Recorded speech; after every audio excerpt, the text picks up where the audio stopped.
Ya, pas rantau panjang. Terima kasih Datuk M. Tu. Saya ingat Datuk M. Tu lupa nama saya dah.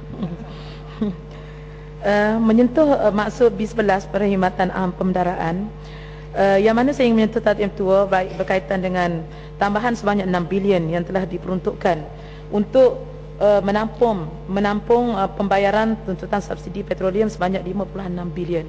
Ini merupakan satu beban yang besar kepada negara. Dan kita dapati 45% daripada perbelanjaan kerajaan Malaysia adalah bergantung kepada hasil minyak. Dan kita melihat sekarang ni pendapatan hasil minyak telah berkurang 10% tahun.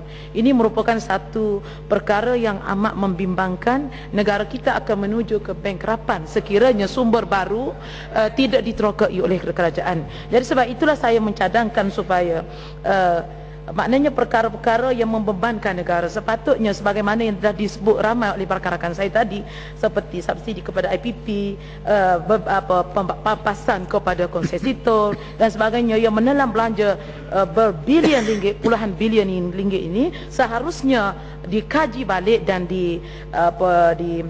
ditetapkan supaya perkara ini tidak lagi terus membebankan negara. Kita perlu melihat kepentingan rakyat sebagaimana slogan yang diutarakan, rakyat didahulukan. Sepatutnya rakyat dikurangkan beban. Sekarang ini keadaan hidup rakyat semakin tertekan dengan kenaikan bahan bakar dan membawa kepada kenaikan barangan harian. Begitu juga saya ingin penjelasan daripada pihak kementerian, iaitu bagaimana usaha untuk menangani isu kenaikan bahan bakar ini, iaitu supaya memperbanyakkan lagi depo-depo gas NGV ini, terutama di kawasan Pantai Timur, kerana penggunaan gas kereta ini lebih murah berbanding dengan minyak. Jadi sejauh mana tindakan yang telah dibuat untuk memberi peluang terutama negeri di sebelah Pantai Timur dapat menikmati peluang ini supaya dapat mereka, terutama pemandu-pemandu kreksi, pemandu-pemandu kereta sewa yang cukup terbeban dengan kos petrol yang mahal. Saya ingin juga penjelasan iaitu berkenaan dengan usaha membenteras penyeludupan. Saya dapati di sempadan sekarang diletakkan pasukan rela untuk membantu kerajaan untuk mengawal penyelundup minyak. Jadi soalannya sekarang sejauh mana, apakah keberkesanannya telah dibuat, dan yang kita tengok walaupun rela ditetapkan di stesen-stesen petrol yang bersiko berlakunya penyeludupan, tetapi banyak lagi lorong-lorong tikus, maksud saya kawasan-kawasan yang memang masih digunakan oleh mereka ini. Dan kenapa kerajaan tidak menetapkan bahawa semua kereta warga asing yang datang ke negara kita sepatutnya mereka tidak menikmati bayaran subsidi. So kita lihat betapa banyak kenderaan-kenderaan asing setiap hari di semua pintu masuk negara kita menggunakan minyak bersubsidi. Jadi seharusnya kerajaan memberi langkah yang lebih tepat supaya mereka warga luar daripada negara kita ini seharusnya tidak mendapat nikmat subsidi yang hanya diutuskan yang diperuntukkan untuk rakyat negara kita. Yang seterusnya saya ingin penjelasan juga, iaitu tentang kalau kita melihat bagaimana kerajaan memeruntukkan berbilion ringgit untuk subsidi barangan barangan petroleum ini, kenapa royalti minyak di Kelantan tidak dibayar? Ini satu persoalan, dan saya rasa ini juga merupakan satu bala juga apabila hak rakyat kita tidak tunaikan, sedangkan perkara ini telah termaktub dalam Akta Pembangunan Petroleum, menyebabkan kesan ini sangat besar kepada negara dan rakyat. Begitu juga saya ingin penjelasan berkaitan dengan masalah pengecualian, iaitu sumbangan subsidi sebanyak 150 juta untuk menampung pemberian subsidi bagi pengecualian bil bulanan.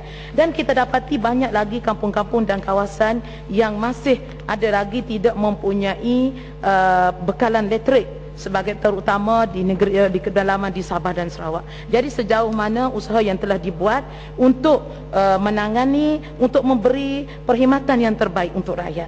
sebab kita ingin rakyat dapat hidup dengan sempurna, dapat menikmati taraf hidup sesuai dengan kemajuan negara yang ada pada hari ini.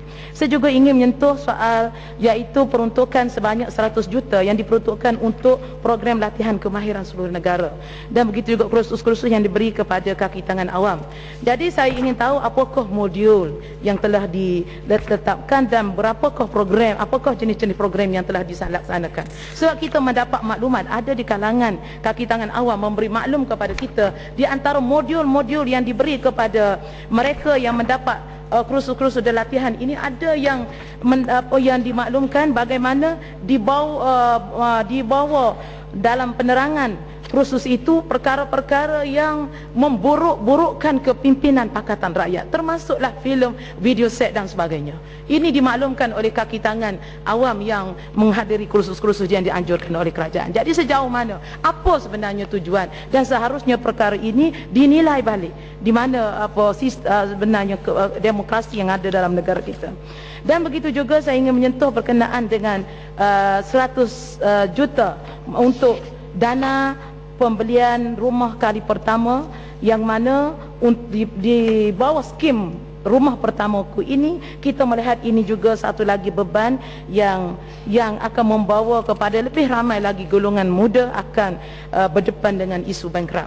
So kita lihat bagaimana di negara kita di antara negara mempunyai hutang isi rumah tertinggi di Asia, 577 bilion sebagaimana yang dinyatakan oleh Tan Sri Zeti Aziz. Jadi ini merupakan satu perkara yang amat membimbangkan. Kita bimbang akan lahirnya generasi yang berhutang, adalah berhutang dengan PTPTN, berhutang pula dengan pinjaman peribadi nak kahwin, berhutang pula buat beli kenderaan, berhutang rumah, akhirnya mati dalam hutang. Jadi itulah yang kita bimbang apabila budaya berhutang ini menyebabkan rakyat akan terus terbeban. Jadi itulah saja Dato' Yang Tua, terima kasih.